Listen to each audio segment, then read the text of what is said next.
Thanks so much, Stacy, and Katie, for being here and supporting us this morning. Julia and I are absolutely thrilled to be with you, to welcome all of you, and to thank you for your commitment to learning, getting up early in the morning and ready to go and to learn with us. So our focus is constructing the comprehension house. You see our house here. Where's the blueprint for building inferences? So again, when we think about comprehension, we know that it's quite complex, that there are many contributors, but our focus today will be inference. All right, moving on.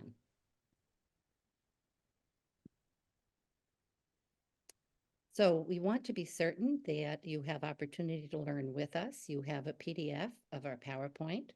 We also are going to use these icons to help you connect to content and to learn with us. So you see connect, reflect and connect actually. You see read, and we'll give you an opportunity to occasionally read. And then we're going to ask you to use the chat and to use your keyboard and to give us some response to the questions or your thoughts on the topics that we're talking about. Here's what we'll be doing today.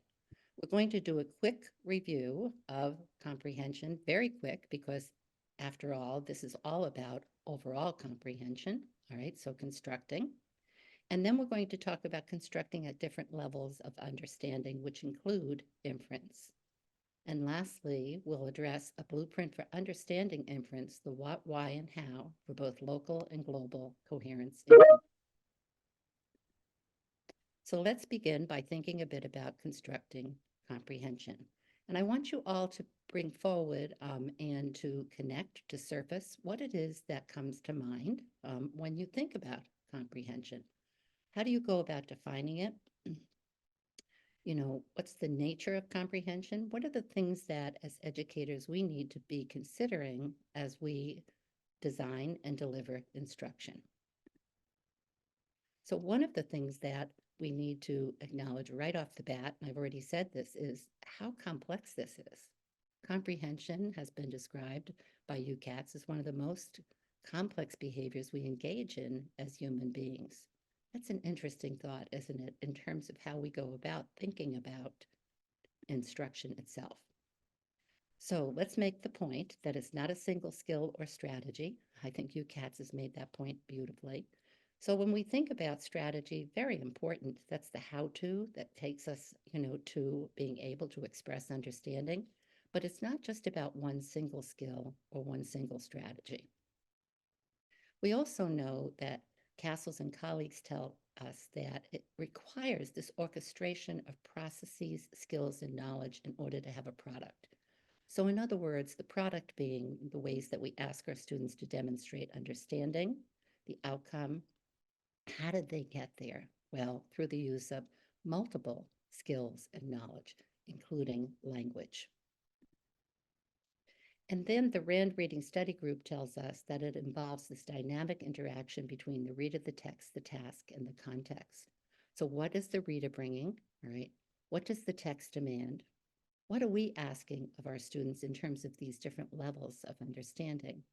And then what's the surrounding context? And of course, we as educators are the initial context, but we also have to take into account the student themselves, that socio-cultural context that surrounds them in terms of their learning.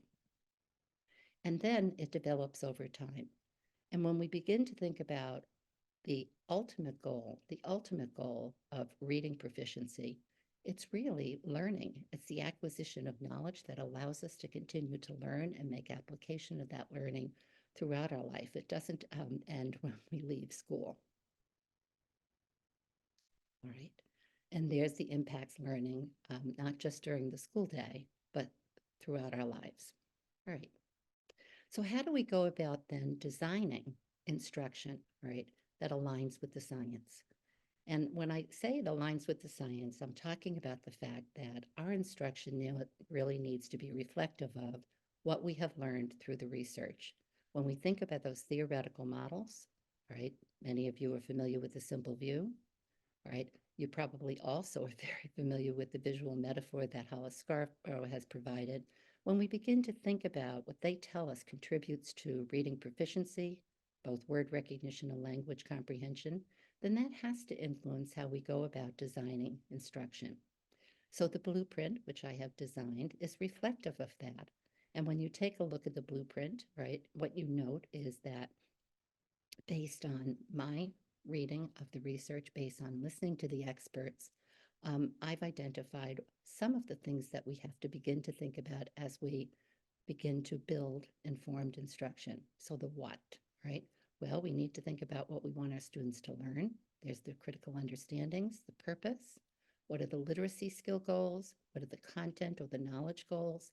And then we have to think about what are those language processes and skills? What type of knowledge does the student need to bring to the text to make meaning? And so we see vocabulary, language structure, specifically sentence comprehension, different types of knowledge, text structure, and background, and then levels of understanding, including inference, which we're focused on today, and then how do we go about expressing understanding. The blueprint also addresses the how. So the questions that you see reflected here to the right-hand side of the bidirectional arrow are again based in the literature, based in the work of many who are considered the experts in those particular fields. All right, and so these are metacognitive. These prompt us to begin to think about, what does instruction need to look like, right? And then we have the bidirectional arrow, which gives us some sense of the when and where of instruction.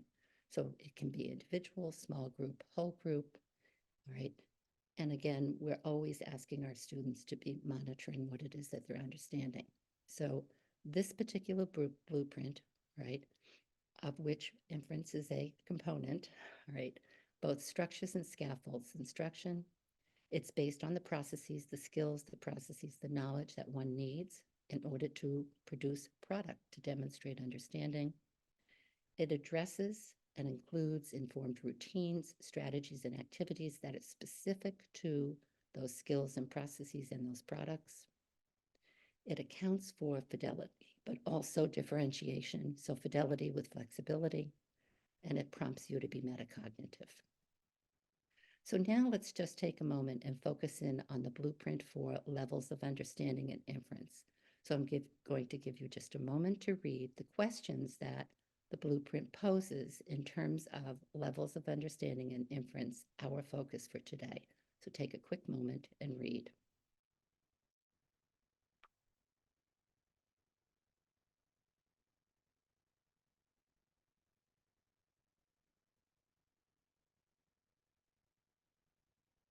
So you might be saying to yourself, I'm wondering if I truly understand what's meant by surface code, text base, and mental model. And in a moment, we're going to get to that. So hold that thought. Or perhaps you came equipped with a mental model of what those terms mean. Right. So recognizing that it's always good to be on the same page to clarify terms, let's talk about constructing different levels of understanding.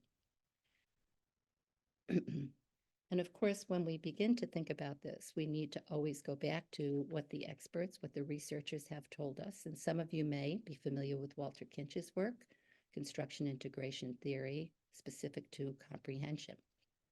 So he tells us that to fully gain the intended meaning from a text, the reader must go beyond the surface level, work with the text base, and integrate related knowledge to create a coherent mental representation or mental model. This is the overall understanding of the situation expressed in the text. So I've given you a little bit of a clue now as to mental model, and some of you are going, yeah, I knew that, right? But again, I'm going to ask you to surface and have ready, at the ready, your understanding of these terms as I give you an explanation and apply it to text itself.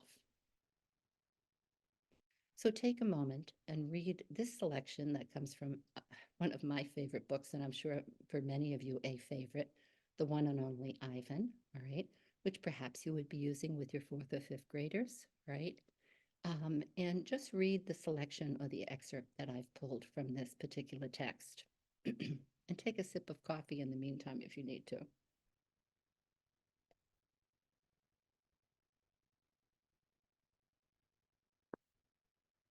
So let me illustrate then these terms by applying it to this excerpt from the text.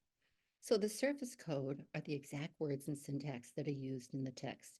Some of you may be familiar with right there, you know. We can find the answer right there because it's right there in the text. So the vocabulary words that the author is using, the sentence structure that the author is using. And so we might ask a question such as, what is his domain made of? And you can go right to the text and you can tell me it's made of thick glass, rusty metal, and rough cement. But the text base really goes beyond the words and the sentences on the page. It's what's implied within the text. It's what the author assumes in terms of knowledge, background knowledge, specific topic knowledge that you will bring to the text, all right? So we might ask the question, where do they live?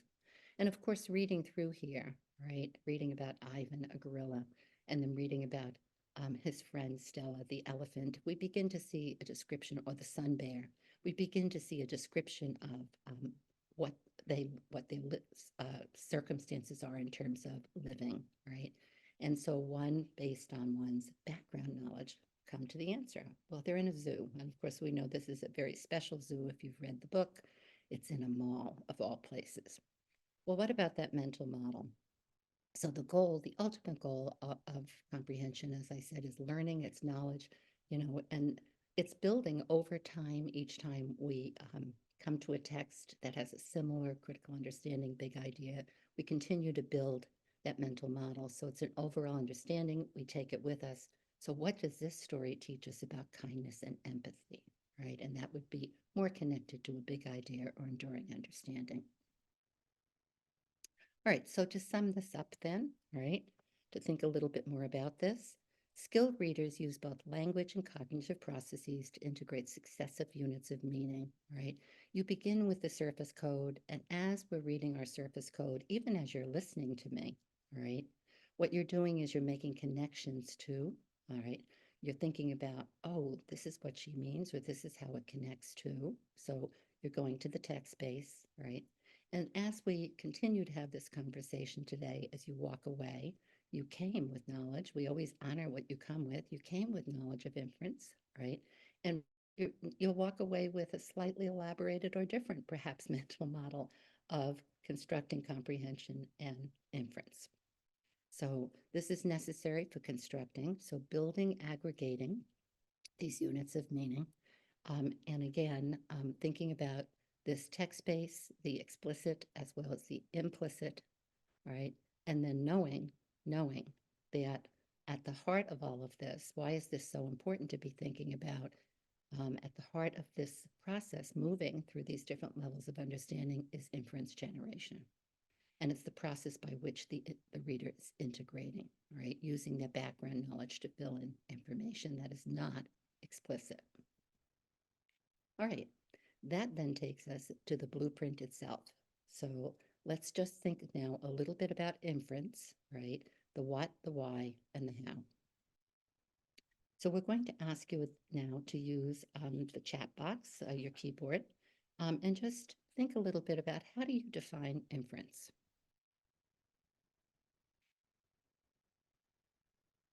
And our facilitators are going to monitor and just share with us a few of your responses.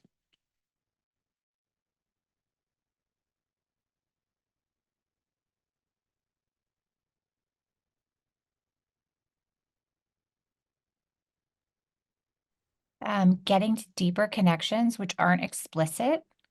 Pre-existing knowledge plus clues from the text equals inference. Great. All right, cool. Now let's see if there's one or two more, and then we'll move on. Going beyond the text. Okay, cool. All right. All right, so when we think about inference, and this is the way we're going to talk about it today, we're going to talk about two categories of inference, all right? Local coherence inference and global coherence inference, right? So what exactly do we mean by local coherence and global coherence? Well, inherent within this description of inference, we can begin to describe what we mean and what is the difference between the two.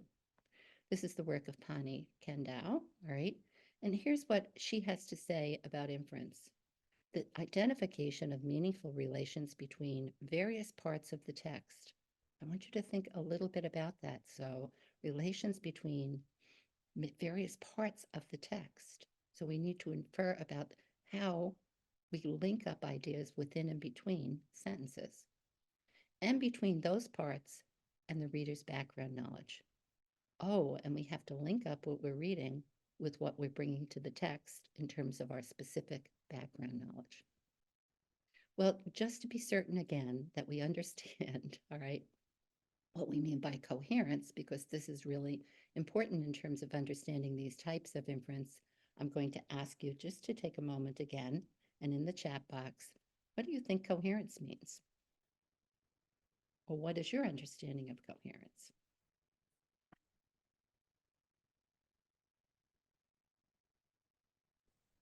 And let's see. Understanding.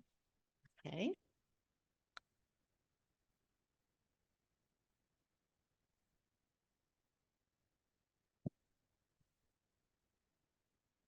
Clear picture of intended message.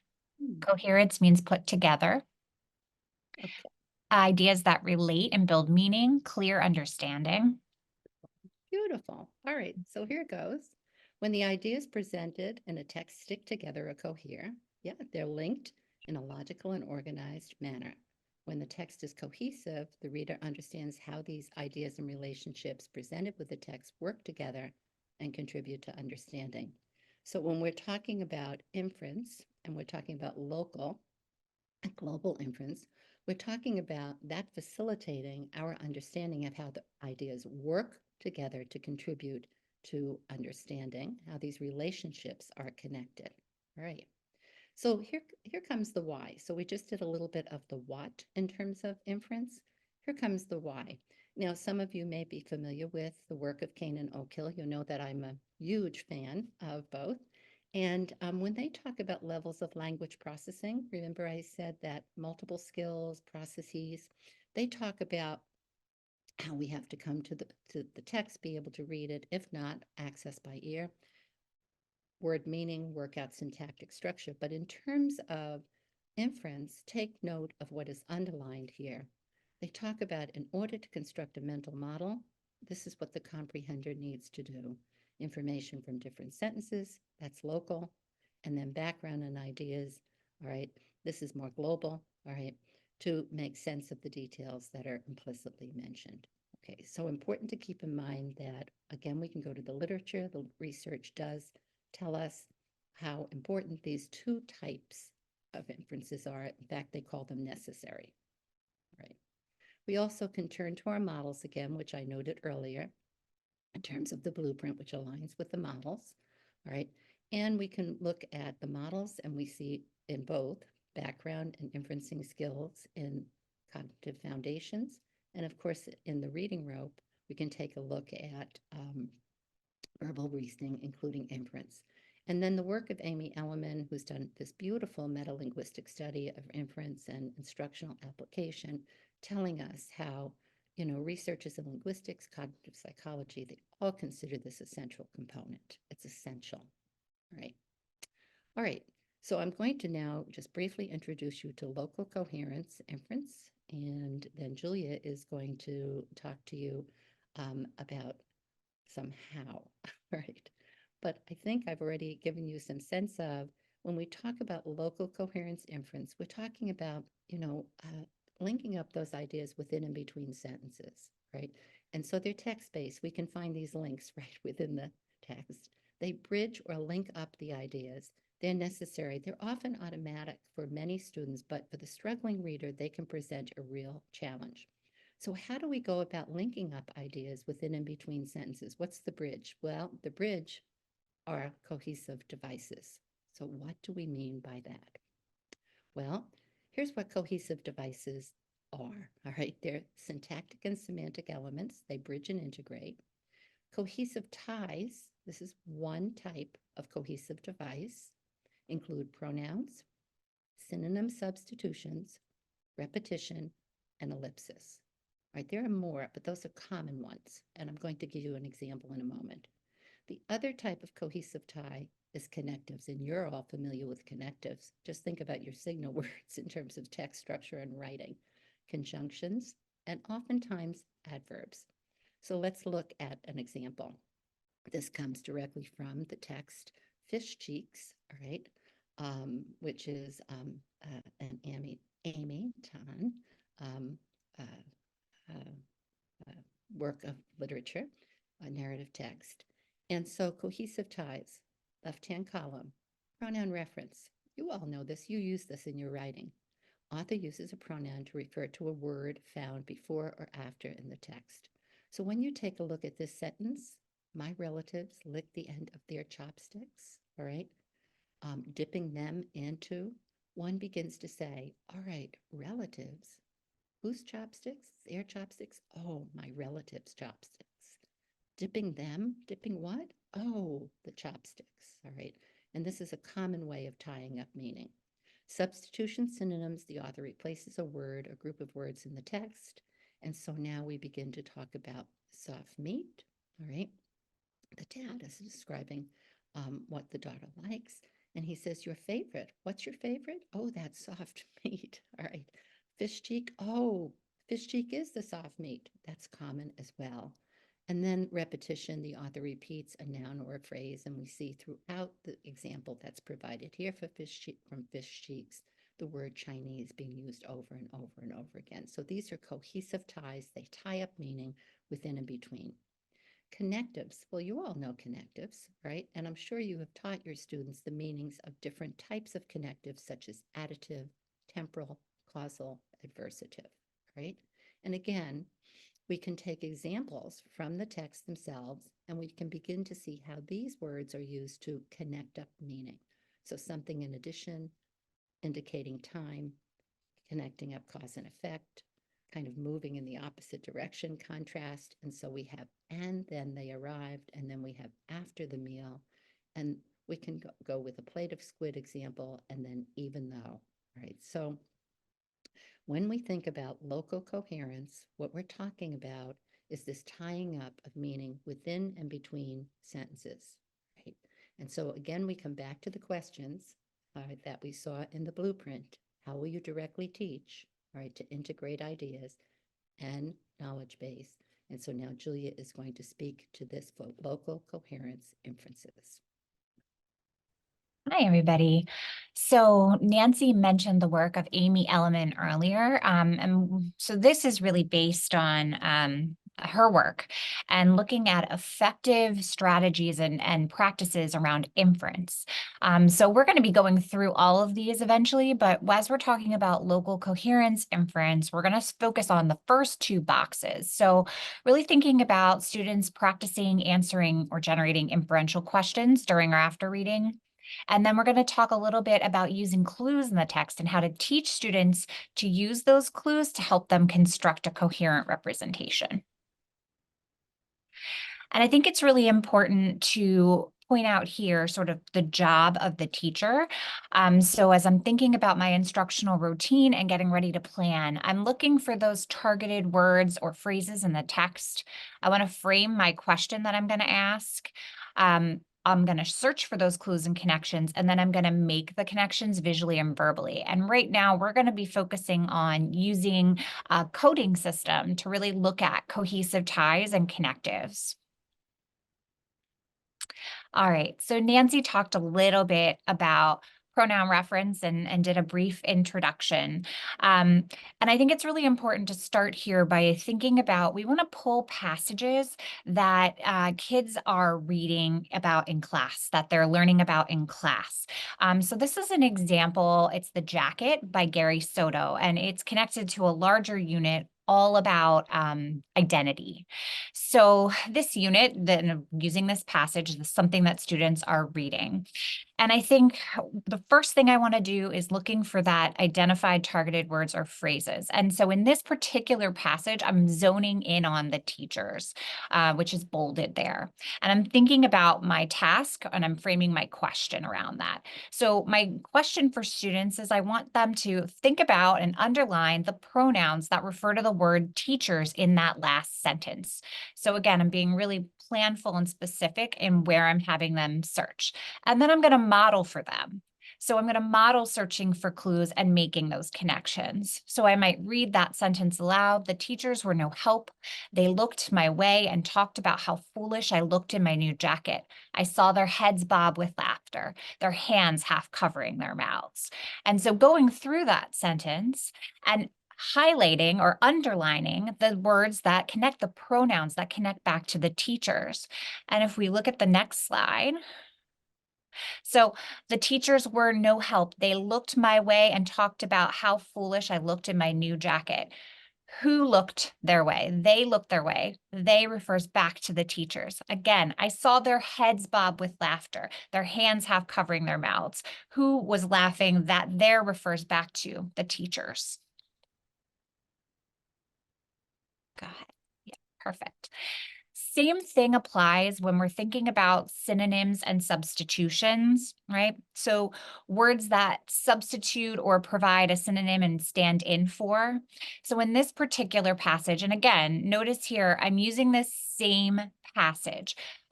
Yesterday, I got to hear Daryl Mickle present, and he talked a lot about using like exemplar text and using those texts over again, right? So using a really high quality text to work on multiple things with students. And I think that this passage serves that purpose. So again, I'm looking for my synonyms and substitutions. And here I've identified my targeted words and phrases. Well, I'm looking at Frankie T and I'm looking at Steve Negretti, right? Those are the two words that I'm going to be looking for synonyms and substitutions for. And I want to draw an arrow back to those words. So as I'm searching for clues, that was the first afternoon with my new jacket. The next day, I wore it to 6th grade and got a D on a math quiz. During the morning recess, Frankie T, the playground terrorist, pushed me to the ground and told me to stay there until recess was over. Frankie T, who was that? How else is the author referring to that person? My best friend, Steve Negretti, ate an apple while looking at me, and the girls turned away to whisper on the monkey bars. Again, how else is the author referring to Steve Negretti? And if we look on the next slide, making those clues and showing the arrows connecting them.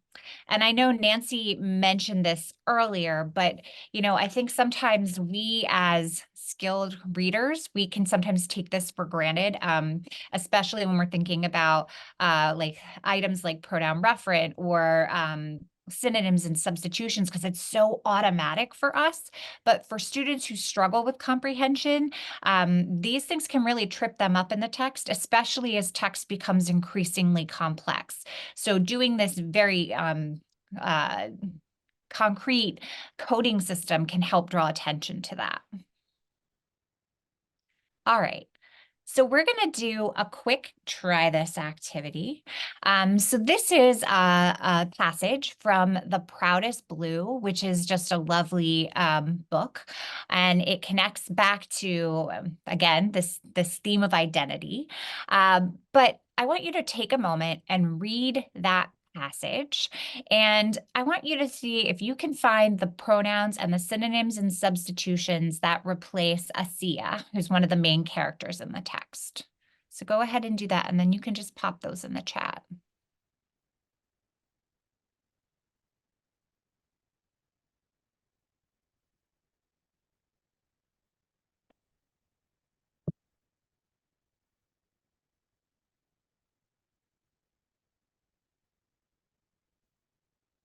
I'm seeing her. Yep. Her, she's. The princess. Yep. Yep. You guys are on point.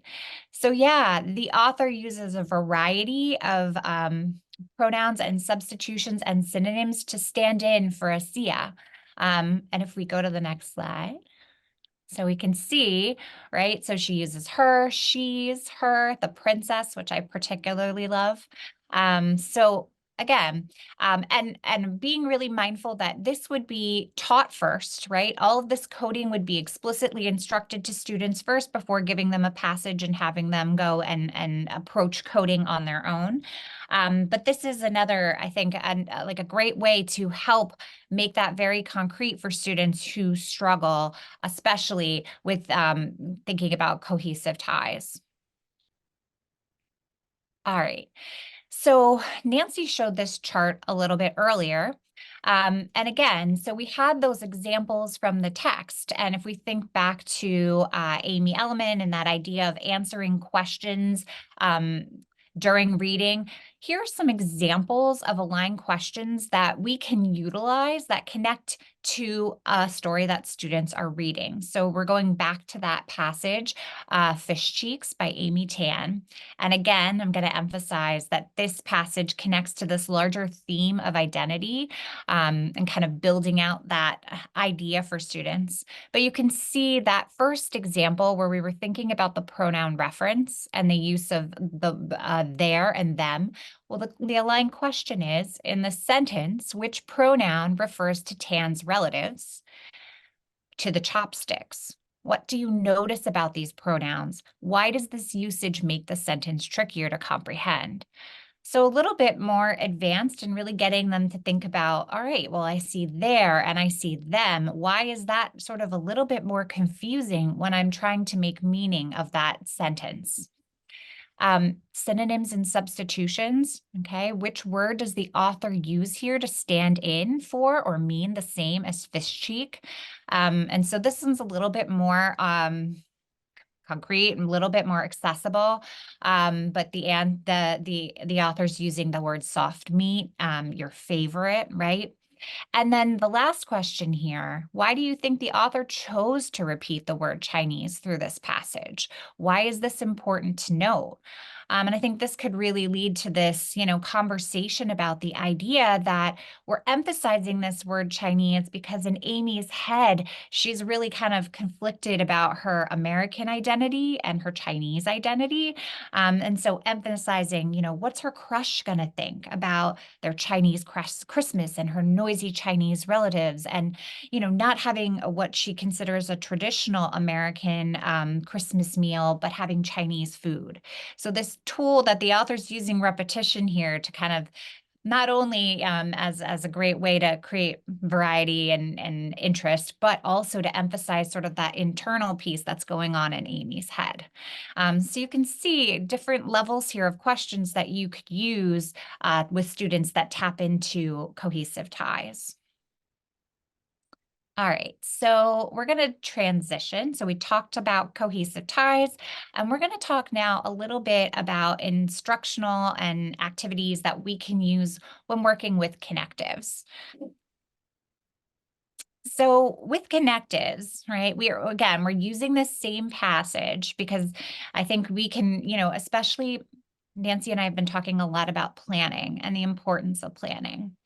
So when we're really purposeful in our planning, we can utilize a similar passage or a piece of text, and it can have multiple connections to what we're trying to teach. So that's what I always sort of try to strive for. But here we're going to be working with connectives and in particular, thinking about the connectives that signal the reader to the passage of time. So when we're thinking about that, right, we want to think about first, we're going to look for those. And now our coding is going to be, we're going to box those words. So as I'm going through that passage, I would model for students. The next day, I wore it to 6th grade and got a D on the math quiz. During the morning recess, Frankie T, the playground terrorist, pushed me into the ground and told me to stay there until recess was over. That word during, right? That's the passage of time. It's cueing me in. And as we look onto the next slide, right? I would go through modeling that for students. So I'm going to use the coding system now. I'm going to put a box around those words that really cue me into the passage of time. So very specific task, thinking about what I'm asking students to do. And first modeling this, having students see me do it, engaging them in, practice together, and then asking them to work on this independently. All right.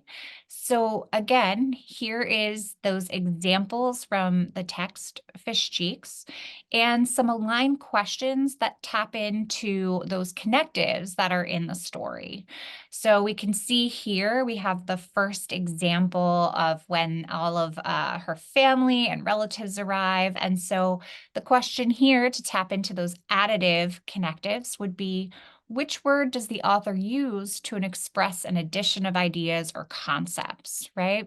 And so Amy Tan's using that word and then they arrived, and all of my relatives in a clamor of doorbells and rumpled Christmas packages. So that's that additive connective. Temporal, a question that we could use, which word in this sentence cues the reader to the passage of time, right? And that would be at. If we're thinking about causal, can you find the word that infers a causal relationship here? So a plate of squid, their backs crisscrossed with knife markings, so they resembled bicycle tires. And in this particular sentence, our word so is cueing us into that. And then finally, our contrast, right? Which word does the author Amy Tan use to signal a contrast in ideas? And in this passage, she's using even though. And we can think about these connectives as sort of a progression, starting with additive, which are really more accessible, moving to temporal, causative, and then our contrast, they're the most challenging. So if we can think about that kind of progression of questioning, that's a great way to introduce and have students work with those. All right, so we're going to give you an activity.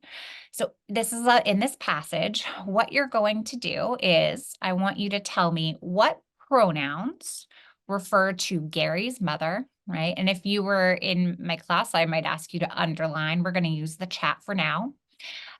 What synonyms and substitutions does Gary Soto use to refer to the jacket? And then connectives, we have our connectives. So put a box around those connectives. So if in the chat, if you want to just put pronouns, right, you could put pronouns and then list the pronouns that refer to Gary's mother. What synonyms and substitutions refer to the words or refer to the jacket? And then what connectives signal the reader to the passage of time? All right, and I'm seeing them coming in. Pronoun, she, her, yes. Excellent. You guys are great. Excellent, excellent, excellent.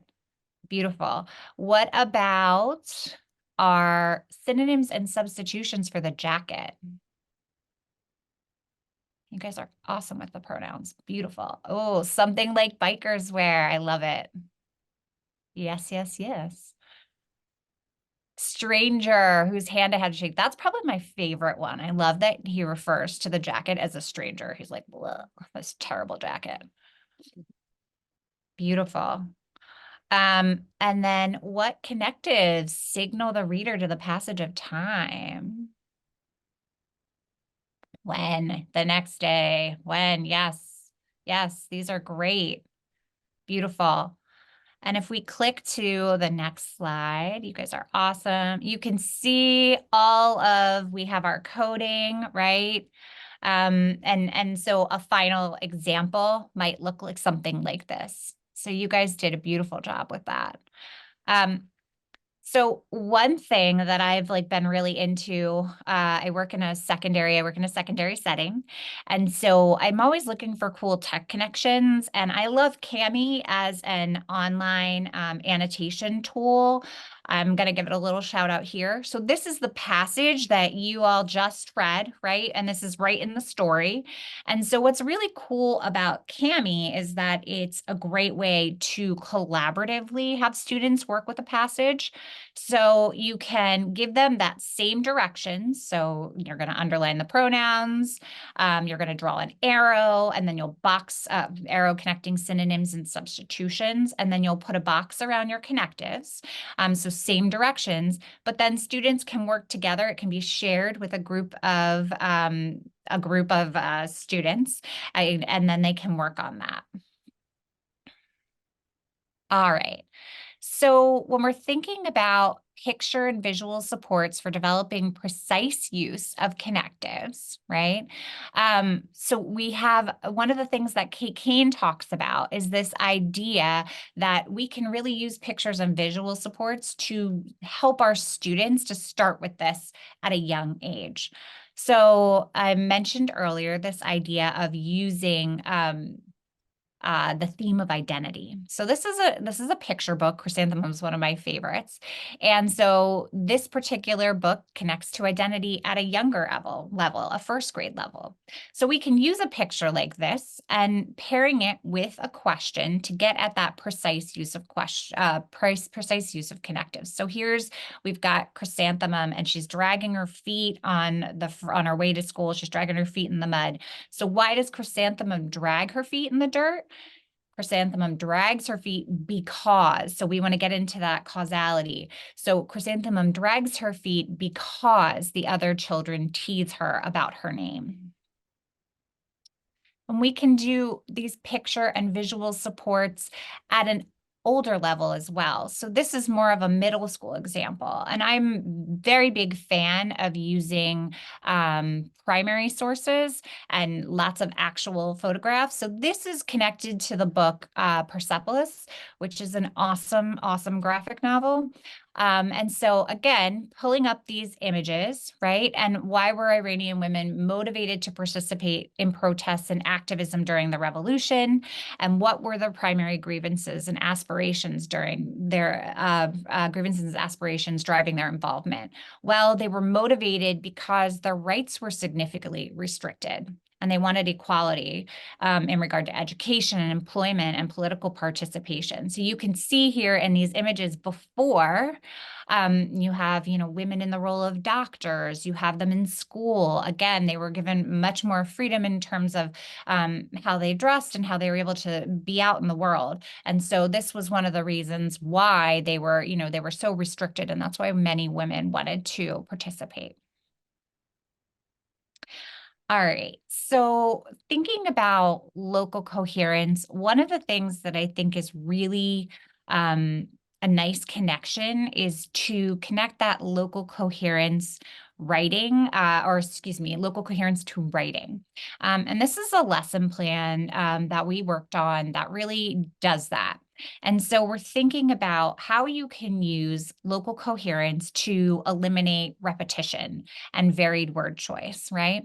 So we've always had students who may use the word, the same word over and over and over again. Well, how can we tap into that use of local coherence to edit? And so this is an example where taking a piece of writing where there's the use of pronouns are used over and over again, or a name is used over and over again, and connected to the house on Mango Street, and really working with students to edit that piece of text to improve cohesiveness overall. The other thing that this lesson really looks at too is taking simple sentences and combining just to add more variety, and emphasizing the idea that this is something, that skilled authors do to make their writing not only more cohesive, but just more interesting for their readers. So we're going to give you a minute to kind of read through this tips for success. And then I'm going to pass it back to Nancy, who's going to talk a little bit about global coherence inference.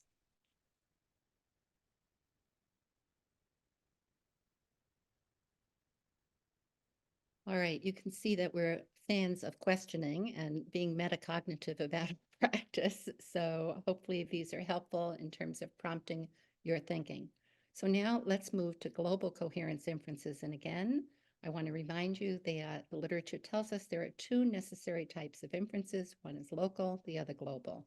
And of course, global is the one most of us, I think, have been more familiar with. So knowledge-based, background knowledge specific to the topic. Here's this filling in of the gap, all right, and establishing the connections between the text and then linking with the mental model. So the importance of background knowledge, I just wanted to highlight this for a moment. These are three different examples of texts that students might be reading, narrative and informational. and the kinds of knowledge that they need to bring in order to understand the big ideas or the critical understandings, as Julia's been mentioning. The examples that she had used have everything to do with personal identity. These three represent different types of big ideas. Understanding Benjamin Banneker, dear Benjamin Banneker, for instance, what would you need to know? What background knowledge would you need to surface in order to really understand what his contribution was? That he was African American, the time period in which he lived, that it took great courage for him to speak out against slavery. He was really an activist, all right? Understanding the mystery of the tattooed mummy, something that has to do with a female mummy, kind of unusual, discovered and then thinking about what's the significance of this discovery. So understanding that mummification in ancient society was important, but it was really unusual to find a female. And then, of course, something like the founding fathers article, The Founding of an American Democracy, really requiring a historical perspective, understanding the difference between the colonists and the legislative leaders' perspective. So these represent different grade levels. So background knowledge, specific knowledge about the topic, always important in terms of being able to walk away with that mental model with those big ideas. All right, let's just give you a moment to connect now to global coherence inferences, to these filling in the gap inferences. How do you teach your students to use inferences? Again, in the chat box, what are just a few examples of the ways in which you ask your students or why you ask your students to make inference?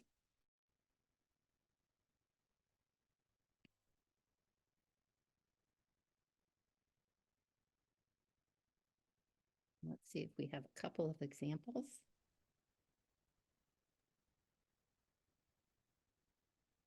Not getting anything in yet, Nancy. I'll let you know.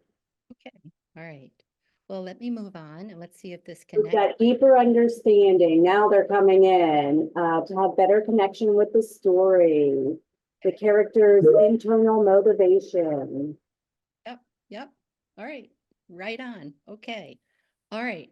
So here's just a few. Understanding the cause of events. All right. So causal types of inferences, predictive types of inferences in which we ask students to predict future actions. Sometimes we ask them to identify setting. We'll see an example again of that in a moment. All right. Motives, that's what you were just speaking to. Relationships between characters, drawing conclusions. All right. And understanding author's view, for instance. These are subcategories or subtypes of inference. All right, let's keep that in mind. Here's a few examples, drawing conclusions. Why do you think, or who do you think, excuse me, brought the frog to dinner and why? So here's a read aloud, frog goes to dinner. And young children can certainly make inference. They're capable of beginning to do this. And by just using the picture, we get a sense of, there's the little guy, covering up his face. Mom's kind of surprised. And there's the frog peeking out. So who do we think? so we can draw a conclusion here. We've already talked about identifying setting with the one and only Ivan. So I live here because I'm too much gorilla and not enough human and so on. Where is the gorilla? How do you know? And we've established that in a zoo. And then understanding cause. Here's an example for that. So again, looking at this at different grade levels, this would be something an older student, Stalin, A Brutal Legacy would be reading. And again, reading through and finding the clues and coming to the response. Why was he so fearful? You know, what's the cause of that fear? Well, one only has to look at what his life was like and what his interactions were like with individuals and with the country that he ruled at that particular point in time. Okay. So that's the introduction then to global coherence inferencing, right? And so now Julia is going to spend some time with you again and now talk about, well, how do we develop this? How do we directly teach? Right, Julia? All right, so we are going to revisit this first briefly. We looked at this at the beginning, And now, as we're shifting into talking about global coherence inference, we're going to be focusing as well, in addition to thinking about those questions and like looking for clues, we want to teach students to explicitly use that relevant background knowledge, their background knowledge, to fill gaps in the text. Graphic organizers are another excellent way to help make that text structure clear for students and to help them activate their background knowledge. So we'll be looking at some examples of that. Thinking about breaking inference down into subcategories and practicing those skills. And then finally, helping students connect text ideas with prior knowledge through self-explanation. So working towards that. All right. And again, I think it's really important. So we're thinking about these activities that we can do around inference, right? Questioning the use of those visual and textual cues, graphic organizers, teacher model think aloud, which I think is incredibly powerful.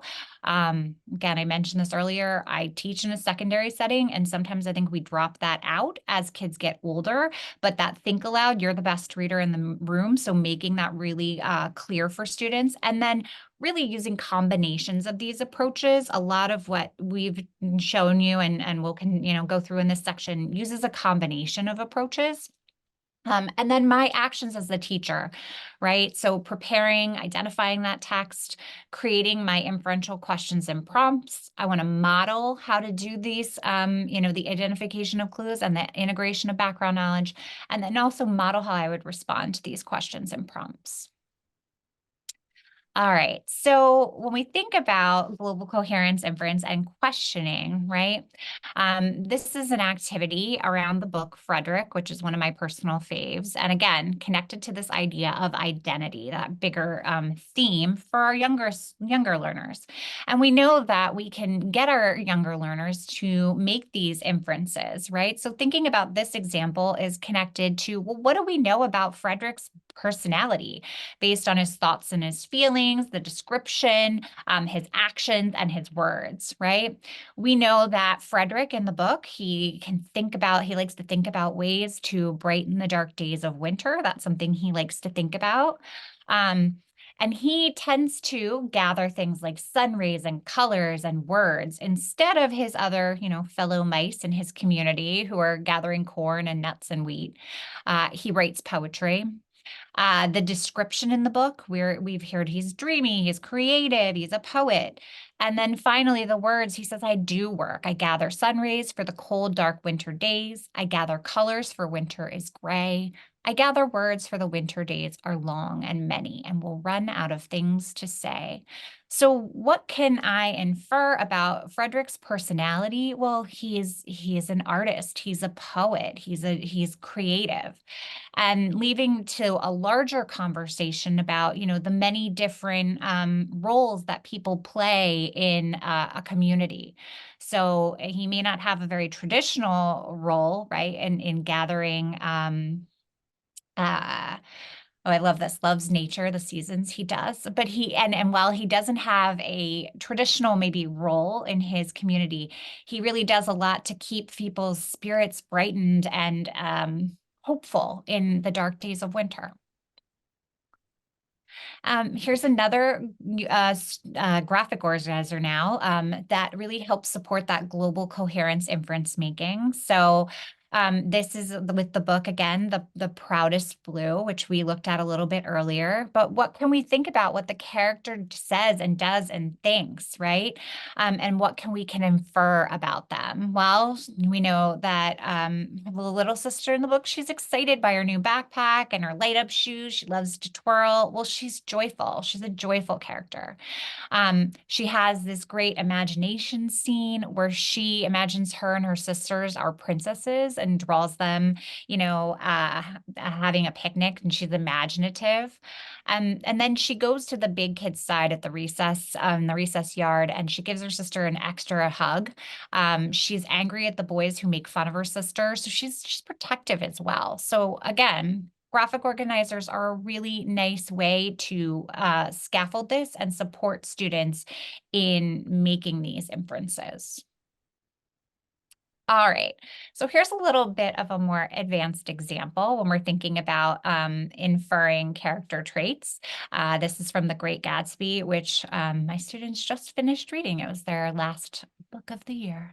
So I want you to take a minute. You can read this passage and then think about what are Daisy's words, actions, or thoughts based on these, right? What character traits might you infer about her? And we'll give you a minute.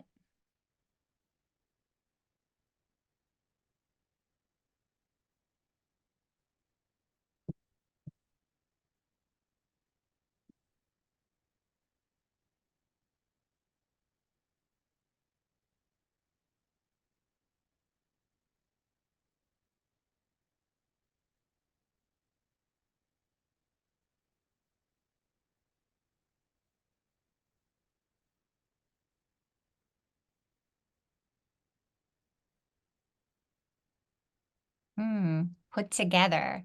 I love this. Young, rich, charismatic. Yes. Oh, she is fun, but she also has self-control. In it, but not of it. I like that. Doesn't drink, self-control, self-aware. These are great. Yeah, there's definitely words and phrases here, right, that we can pick up on what the author is helping us infer. She's taking part of activities, but not losing herself in them, self-control and self-awareness, young, rich, self-control. Yeah, confidence in herself and in her own life, right? Yeah, and I think there's something about her there's this self-control and the fact that she doesn't drink, and it's a great advantage not to drink around hard drinking people, right? So she's kind of also listening and taking in information, right? Excellent. All right. So again, graphic organizers are a really great way, and my hope is, you're seeing this modeled with pairing it with questions and pairing this with other of those instructional activities that we highlighted. So this is a graphic organizer that connects to the text Dear Benjamin Banneker by Andrea Davis Pinkney. And it's just a beautiful book if you haven't seen it before. But here we have the question given to students was, why do you think Benjamin Banneker wrote to Thomas Jefferson? And again, if I'm thinking about where my students are coming in and what, kind of readiness they're at, right? Might give to them, well, this is what it says in the book. So it says that Jefferson signed the Declaration of Independence.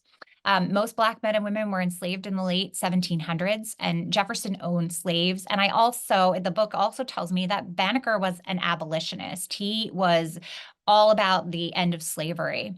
So, well, what do I know? Okay, well, this is where I might have given them those first two columns to fill in, right? That's already given to them. Well, I know that Benjamin Banneker, he was a free man and he was the son of the slave, and he was also very accomplished. He wrote an almanac. He predicted a solar eclipse. However, Banneker also realized that many others like him had very little opportunity, and Jefferson, right, he had also contributed and written the words, all men created equal.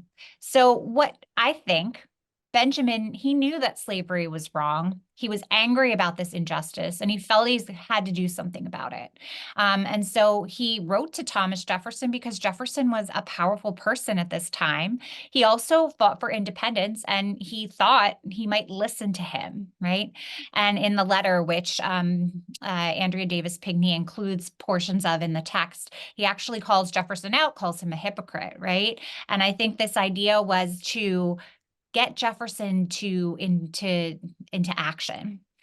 So we can use graphic organizers like this, and we can fill in portions of it to really scaffold going through this for students.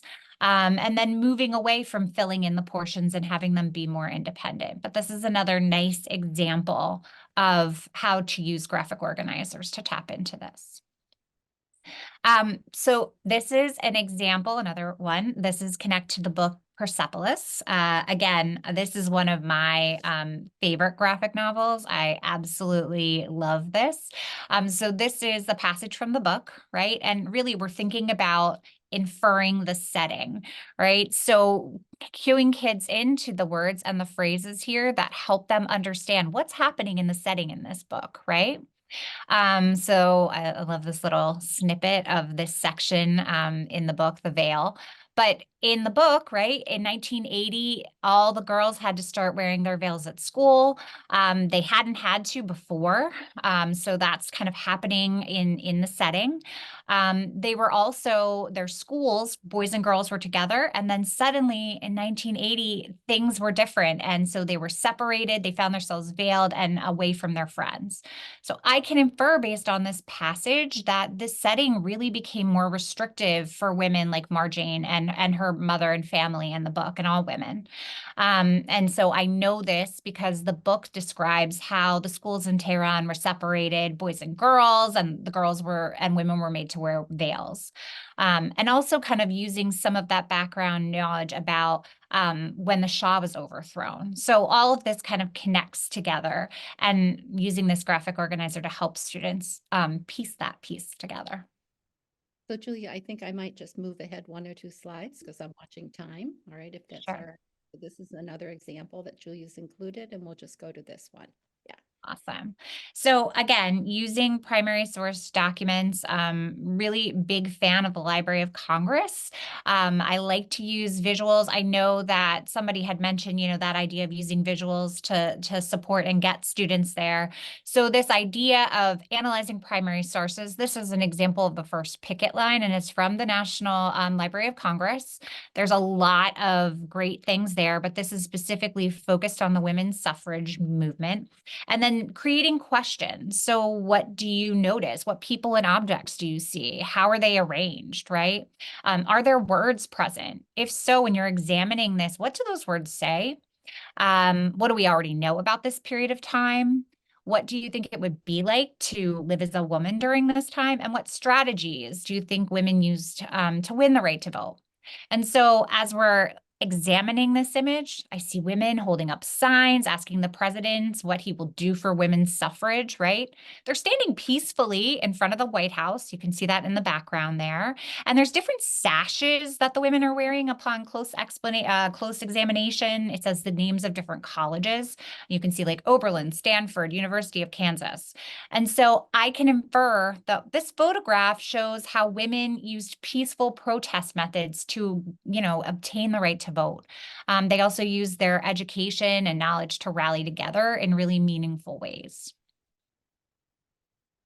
All right. So again, big fan of the Library of Congress. We're going to have you do one more try this activity.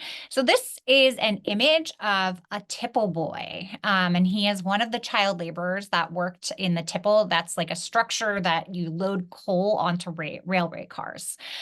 So I want you to think about using this image and what are a series of questions that could be used to activate learners' background knowledge and prepare them to learn more about this topic. So what's a question that you might pose to students to kind of get them ready to learn more about this?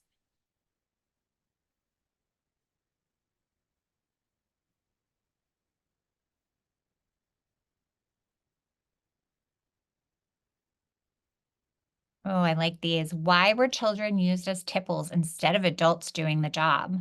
How does the child feel? How old do you think this boy is? What do you notice about his clothing? 100%. Yeah,